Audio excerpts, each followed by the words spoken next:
angiotomografia de coronária, ele vê a coronária toda tortuosa, cheia de lesão. O que acontece? A gente vê o fluxo do sangue por dentro, né? Se for jogar um contraste dentro do sangue do doente, e a gente vê o fluxo de sangue. A gente não vê exatamente a parede do vaso nesse tipo de exame.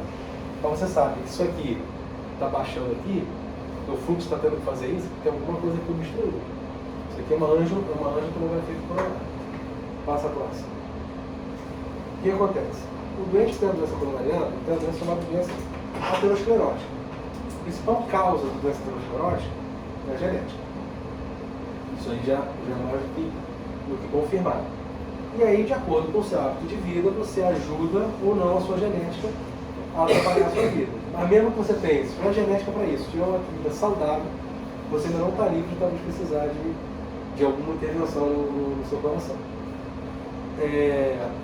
Quando a doença aterosclerótica acontece no coração e isquemia, o fluxo de sangue não consegue passar, a gente tem um infarto.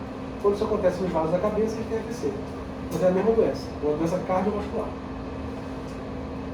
Então, o que você tem? Você tem a aterosclerose, tem a placa, aqui uma placa mais fixa. Porque a gente sabe que essas placas grandes, fixas, dificilmente elas vão dar problema. Mas próximo a elas, tem outros tipos de placas, umas placas moles, meio abertas ainda, onde aqui faz trombo. E quando faz o trombo, fecha o vaso. Fechou o vaso, o sangue não chega. O sangue não chega, o órgão não vai receber o que tem que receber e vai infartar. Pode passar a próxima? Então, é isso aqui. Normalmente, pacientes de meia idade, acima, tem a doença coronariana. O fluxo de sangue, você vê que ele vem. O que a gente vê no cateterismo é exatamente isso aqui. A gente não vê isso no cateterismo, você não vê essa placa. A gente vê o fluxo do sangue. A gente vê o sangue passando aqui, de repente o sangue passa pouquinho aqui. Ó. Por que ele passa pouquinho aqui? Porque tem uma placa estenosando ele. Acima de 70% é uma placa que tem que ser abordada. 60% do paciente com um sintoma, você teria que fazer o que a gente chama de FFR, onde você vê a variação de fluxo e vê que mesmo com uma placa que você acha que é 60%, o fluxo que passa aqui não está adequado para trás. E aí você não teria indicação de abordar o doente assim. Passo próximo. Aqui meus amigos estão mostrando a doença coronariana, né? A placa fechando a luz do vaso. O vaso, você vê que aqui por que não passa sangue, e bem esquematizado, né? Aqui passa 3 hemácias, é normal. E aí realmente não tem o que fazer. Aqui, e aí quando vai passando uma, de repente essa placa rompe, faz o coágulo, alguma coisa, é aí que obstrui o infarto. Quando isso aqui acontece, esse tipo de infarto aqui, você fecha o vaso inteiro por um trombo aqui, é um infarto que a gente chama de infarto simples com supra-MST, onde você tem uma variação elétrica no coração, onde você cria uma inativação e aí aquilo sobe. A onda elétrica não passa por ali direito, isquemia aquela parte. E aí aquela parte está morrendo. Então nesse caso aqui, onde você tem indicação de fazer um trombolítico, ou então de urgência primodinâmica e abrir esse vaso. Quando você faz o trombolítico, ele dissolve esse trombinho aqui, e aí volta no fluxo normal. O fluxo normal não, o fluxo que tinha antes que já era doente. Ainda assim, o doente desse depois tem que fazer um cateterismo e ver como é que são as lesões que ele tem. Se for uma lesão cirúrgica, opera. Se não for cirúrgica, bota estente. Dificilmente ele vai sair de lá sem algum desses tipos de tratamento em lugar de qualidade. Passa a próxima. Aqui de novo a placa, a formação da placa. Você vê que o vaso normal, a placa cresce, a placa rompe, faz coágulo, faz outro placa de colesterol, aquilo depois calcifica e vai fazendo isso. E o que infarta mesmo é a instabilidade da placa do lado. Porque essa placa dura, calcificada aqui, ela dificilmente vai dar problema. Mas ela vai aumentando de tamanho, vai fazendo placas novas, entendeu? E tem outras placas, do lado de uma placa dessa aqui, normalmente você tem outras placas mais instáveis aqui. São elas que fazem esse coágulo e realmente infartam o paciente. Oi. Vou falar já. Faz a próxima. Chegou na parte do cirurgia. Então aqui, ó. Bloqueada por trombo, tecido cardíaco, ó, necrose. E essa parte aqui que morre. É isso que você tem que abrir esse vaso para o mais rápido possível. Abrir esse vaso e reperfundir esse coração para ver se consegue recuperar alguma coisa dele. Próximo. Aqui. Normalmente doença arterial. Próximo. Então aqui, a gente tem o cateterismo. A gente vê, ó, assim, olhando no carro, é muito difícil mostrar para vocês o que é o quê. O que a gente sabe? A artéria descendente anterior, ela está em cima da onde? Lembra que eu falei lá no início? Não lembro, tá bom. Ela divide o quê? Se eu olhar o coração, eu vejo que está aqui a descendente anterior, né? O que eu consigo identificar sabendo que ela está aqui? O septo está embaixo dela. E aí, de um lado dela está o direito, do outro lado dela está o esquerdo. O septo está embaixo dela, exatamente embaixo dela, ela passa aqui, o septo está aqui. Então ela tem que irrigar esse septo. Então ela manda ramos perpendiculares a ela no septo. Então, se eu não sei direito quem é a DA, eu vou procurar a artéria que tem esses raminhos que eles chamam de septais. E é exatamente essa artéria aqui, que manda esses ramos perpendiculares a ela, que é a DA. E aí, dependendo do tipo de projeção, de onde está o aparelho de raio-x, eu sei que a DA está aqui e está deitada assim. Mas se eu olhar ela daqui, eu pego um coração de 3 dimensões e boto em 2. Né? Então ela vai aparecer de um jeito. Se eu botar ela mais na frente, de um jeito. Se eu botar o aparelho mais na frente dela, eu vejo ela mais de frente. É isso que eles falam, oblíquo anterior esquerda, direita, não sei o que, essa parte isso não tem muito porquê também. Então aqui a coronária esquerda, você tem o tronco da coronária, a esquerda ela tem um tronco, onde ela se bifurca em DA e artéria circunflexa.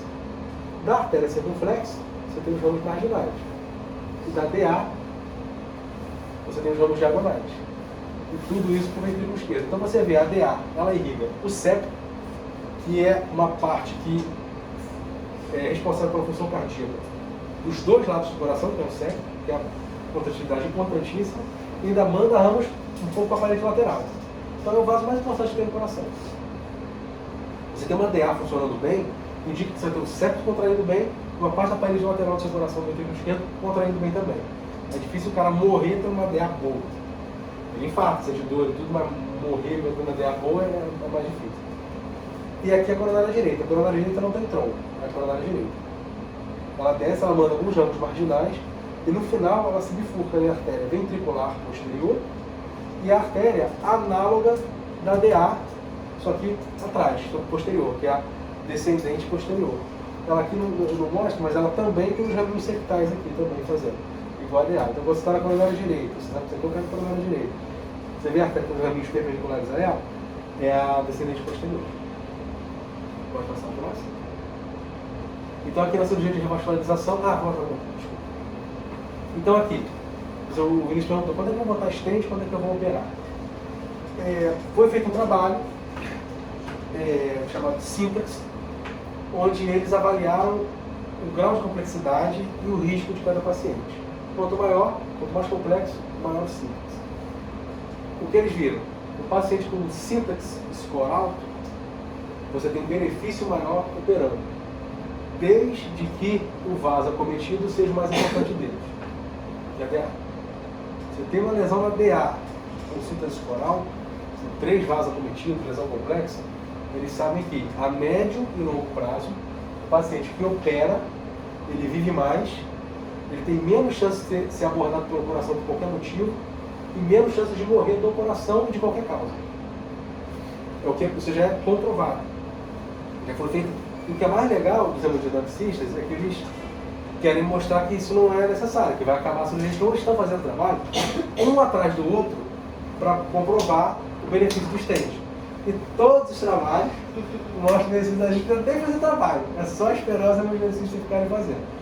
Todos os trabalhos nos comprovam que a cirurgia, em casos complexos, que acometem a DA, a cirurgia é o que dá o benefício de aumentar a sobrevida e melhorar a qualidade de vida do paciente. O que eu penso para mim? Paciente jovem com lesão complexa, cirurgia. Velhinho, babando, faz nada, bota stent e tenta melhorar um pouquinho a qualidade de vida dele. Mas independente se só tem uma lesão, tipo assim, teve... Não, mas então, no caso de doença coronariana complexa, ou seja, vai ter mais de uma lesão, mas se eu tiver lesão na CX, na direita, na diagonal, eu não vou operar. A DA está limpa, você não opera, entendeu? É lesão complexa, trivascular, acometendo a DA, entendeu? Então, tem uma vez que eu estava na residência também, veio o Clavinho lá, que é uma família rica, doou a sala híbrida do importa. Aí ele falou, não, eu estou muito feliz, eu fui para o Japão, fui viajar para a Alemanha, aí quando eu voltei, eu fui fazer um check-up, vi que estava com um teste de pulso estranho, aí vi Estava quase morto. Graças ao doutor Calil aqui, botei 5 estentes, estou bem pra caramba.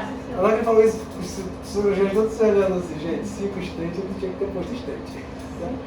Cara jovem, eletivamente, botar 5 estentes não tem justificativa nenhuma. Quando é que você vai botar o estente nesse doente aqui? Infartou. O cara chegou com infarto, com super DST, com esse encaixe aqui, o cara vai tentar abrir essa artéria aqui de qualquer jeito. Isso aí ele vai viver, aí vai fazer ele viver. Fora isso, o cara tem tido dor, não sei o que, para lá, foi pro cateterismo e viu essa lesão aqui. Esse cara aqui tem que operar. Viu? Você tem lesão na marginal, tem lesão na DA e tem lesão na direita. E em relação à lesão de tronco, para colocar estente e para cirurgia, vai depender da porcentagem de obstrução ou não? Cara, depende da porcentagem de obstrução se você vai abordar ou não. A gente sabe que a lesão de tronco, aí diferente das outras que eu falei, a partir de 70%, a lesão de tronco, uma lesão de tronco de 50% já indica o tratamento. O que é mais seguro para o paciente é você operar. Lesão de tronco. É uma lesão que você está cometendo TA e CX ao mesmo tempo. É uma lesão de difícil abordagem, você tem chance de fechar uma delas na hora de você abrir o estente. Mas, tem um neurocista que olha e fala assim, não, dá para mexer, dá para fazer, não sei o quê. Vai ter um doente que veio para cá, pedindo para a gente operar, uma lesão de tronco, importante, só que era um velhinho, de 90 anos, era até conhecido do Andrei. Aí eu vi o caso dele com o Andrei. Era forte, 90 anos, abrir o peito do velhinho, vai. Nesse caso, a gente tenta botar os dentes. Pô, qual é a sobrevida desse velhinho de 90 anos? 10, 15 anos, 10 anos. É mais ou menos o tempo que o dente demora para estenosar e se mexer. O que faz? Pode passar o próximo, então, Braz. O que faz a gente ganhar a mordida do sistema efetivamente? É a mamária na BA. Tá, gente. Cadê esse é? Não é filme? Bom, aqui você tem uma veia, do lado coronária direito, você tem a mamária saindo daqui para DA. Nesse caso aqui, tá muito ruim. Aqui ainda melhor, né? A imagem. Nesse caso aqui, a gente não mexeu na horta, a gente não entrou no inseto. Quando você tem uma horta muito calcificada, a chance de você enfiar a lâmina numa placa daquelas de cálcio, como eu falei, dessa aterosclerótica em qualquer vaso. O vaso do coração tem aqueles problemas todos, mas pode ter na horta também. Então uma válvula com muita calcificação, com muita lesão, você canular, você enfiar a lâmina numa placa daquelas, você solta aquela placa pro corpo, mesmo aquela placa dura. E aí aquilo ali pode ir para a cabeça, e aí fazer um AVC. Você pinçar a horta, uma horta cheia de placas, você pode esmagar aquelas placas, soltar aquelas placas e vir para a cabeça e fazer AVC. Então quando você tem uma horta onde você não tem uma posição adequada, nem de canular, nem de pinçar principalmente, você tem que fazer cirurgia sem circulação extracorpórea, que é a revascularização. A gente consegue fazer sem SEC, com os instrumentos, com o instrumental que a gente tem. Essa aqui, por exemplo, essa aqui é um tronco braquicefálico. A gente não mexeu na horta. O tronco braquicefálico tinha lesão, foi lá mesmo. Botou a safena no tronco braquicefálico e desceu por dentro da mamária direita. E a mamária que vem da artéria cervical. Passa o próximo, graças. Bom, aqui a gente tem uma artéria radial. E aqui a gente tem uma mamária em Y, indo para uma artéria diagonal e para descer a região anterior. E a radial aqui, que a gente vai botar na coronária direita. Próximo. Esse vídeo. Não é? Não. Mas então, aqui você vê a mamária. A mamária desse doente aqui é uma mamária longa. Então a gente conseguiu cortar um pedaço dela no final e anastomosar ela aqui, ó. E a gente fez um Y. Então botou um ramo na descendente anterior e outro ramo na artéria diagonal que passa do lado aqui. Aí você conecta ela depois da obstrução, né? Isso. Volta lá pro. Volta lá. Volta mais isso aqui. Não, esse aqui. Esse aqui também. Então. Fluxo de sangue daqui para cá, certo? Vamos dizer. Se eu tenho a lesão aqui, o stent ele vai fazer o quê? Ele vai entrar com um cateterzinho por aqui, botar um balão e abrir e esmagar essa placa para cá. Aí bota o stent e abre a artéria. Você pegou uma área toda inflamada, cheia de cálcio, tronco, botou um corpo estranho e abriu nele. Isso aqui, invariavelmente, vai fazer isso de novo. Ou vai começar a crescer um endotélio por dentro de um outro corpo estranho e também diminuir. Então, com o tempo, esse stent tende a fechar. A velocidade que ele vai fechar depende de cada um. Tem gente que o stent demora tanto para fechar, que ele faz circulação colateral e nunca mais tem sintoma. Não tem sintoma, não tem porque ficar fazendo cateterismo. Enfim, ó, provavelmente ele já fechou de novo o stent, mas está com circulação colateral que está mantendo ele preservado. Só vai intervir no coração de alguém se ele tiver sintoma. Se ele não tem sintoma, eu posso fazer um teste de esforço de rotina. Aí o teste de esforço é positivo. Então, beleza, aí eu vou procurar um cateterismo. Agora, se não tem teste de esforço positivo, não tem sintoma nenhum, não tem porquê eu fazer um cateterismo em alguém. É um procedimento que é invasivo, não é livre de risco e não vai ter benefício nenhum. Qual é o seu benefício? Aumentar a sobrevida e melhor qualidade de vida. Se o cara não sente nada, não tem que ser procurar. Desse jeito. Então você tem o fluxo passando por aqui. O stent faz isso, ele abre dentro da placa. E aí volta o fluxo passar. Quando a gente faz a revascularização, tem essa placa aqui, eu vou procurar uma área sadia do vaso. Onde não tem a placa, onde tem pouca placa, tem vaso e tem onde você botar sem placa nenhuma. Mas você tem que procurar a área mais sadia do vaso, e nessa área mais sadia, você abre ele e anastomosa o seu enxerto. Quando você faz isso, essa placa aqui, ela pode progredir, ela pode fechar, pode fazer o que quiser aqui, que ele não vai infartar mais. Agora está numa área sadia. O que você espera é que ele tenha essa placa. Se ele não tem placa aqui, ele agora tentar controlar, manter uma qualidade de vida boa, dificilmente ele vai fazer mais placa. Então, você vai manter um fluxo de sangue para sempre ali. Esse é um dos fatores que a gente ganha na longevidade do tratamento comparado com o stent. Você procura uma área sadia do vaso, anastomosa o seu enxerto ali, e aí manda o fluxo para o coração. E dificilmente, normalmente esses pacientes, um ou outro é mais rebelde, mas depois que eles passam por um negócio desse, eles tendem a se cuidar melhor. Na semana passada, a gente também comigo falou, pô, lembra do seu Cláudio, o cara deve ter uns 6 anos. O cara perdeu 10 quilos depois disso, faz exercício todo dia, não sei o quê. Então ele tem 3 pontos, tá uma hora radiada e mas depois disso ele se cuida, mas dificilmente ele vai ter problema de novo. Porque evitar de progredir essa doença. Essa área do tronco pra cima Nessa área do tronco pra cima, está chegando sangue. Ainda chega sangue. A gente. Volta mais um. Não, volta não, vai pra frente. Vai até um cateterismo. Aqui. Até aqui está chegando sangue. Aqui parou de chegar sangue. Então, não tem por que fazer aqui. Aqui tem fluxo de sangue adequado, entendeu? Eu boto depois onde não tem. Quando eu vejo que aqui, ó, até tem fluxo, mas aqui está parado. Você não sabe a velocidade que isso aqui está entrando, você sabe que aqui não chega. Então não está chegando o fluxo de sangue adequado para essa área, depois daqui.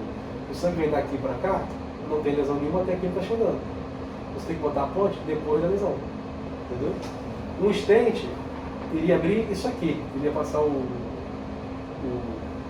guiazinho por isso aqui, esse aqui ele não consegue nem abordar. Esse aqui, o cara, esse aqui está difícil, ele não consegue abordar. Mas ele ia passar o fiozinho por aqui e tentar abrir essa lesão aqui. Entendeu? Na hora que ele abrir essa lesão aqui, ele vai perder essa diagonal, essa septal e essa diagonal aqui. Então, stent aqui. Mas até aqui, ó, fluxo normal. Não tem porque eu mexer aqui. Eu mexer daqui para cá, o fluxo deu problema. Esse exame ele é um luminograma, eu vejo por dentro do vaso. Né?